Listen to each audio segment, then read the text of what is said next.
Brian, gaano na lang ba kalayo sa crash site ang mga rescuer, ano? At kumusta naman yung sitwasyon ng panahon diyan?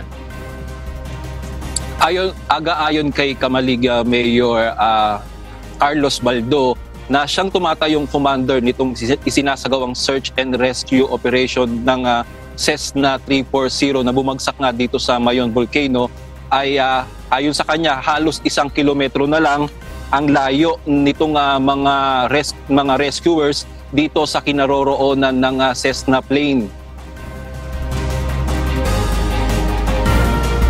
Critical kung ilarawan ng incident management team dito sa Albay ang isinasagawang search and rescue operation ng mga rescuers sa 4 na sakay ng Cessna 340. Halos 1 kilometro na lang kasi ang layo nito sa mismong Cessna crash site. Pero sa press con na isinagawa kanina sa pangunguna ni Kamalig Mayor Baldo, sinabi nito na wala pa ring clear sight sa wreckage ng Cessna plane dahil masyadong mataas ang terrain na kinaroroonan nito. Bukod pa aga ang pagkakaroon ng makapal na ulap sa dalisdis ng Mayon. Dahil dito hindi pa rin matiyak ng mga otoridad kung kailan nga ba makararating ang mga rescuers sa mismong kinaroroonan ng crash site. Ayaw din kasi nilang madaliin ang operasyon dahil posibleng ikapahamak ito ng mga rescuers. Sa tanong aga ng nakararami na bakit hindi na lang gumamit ng chopper para mas mapabilis ang pagpunta sa nasabing crash site, ayon sa mga otoridad, hindi ito pwedeng gawin dahil masyadong mabilis ang pagbabago ng panahon sa tuktok ng Mount Mayon. Ayon kasi sa mga rescuers na nasa taas ng Mount Mayon, biglang lumalakas ang hangin at nagkakaroon din ng zero visibility dahil sa kapal ng ulap. Masyadong delikado din aga kung gagamit ng chopper dahil maraming loose materials o mga bato na nasa taas ng Mount Mayon. Bukod pa dito ang bahagyang abo na inilalabas ng bulkan.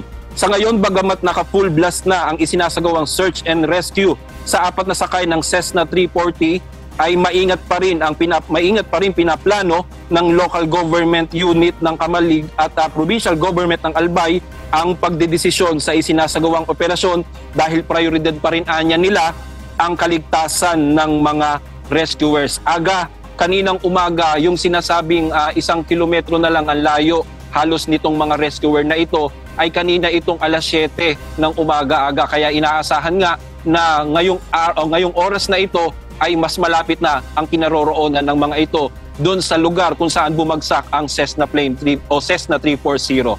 Aga. Brian, base sa ilang araw na surveillance ng mga rescuers, mayroon ba silang nakikitang anumang signs of life ng mga pasahero na sakay ng Cessna plane?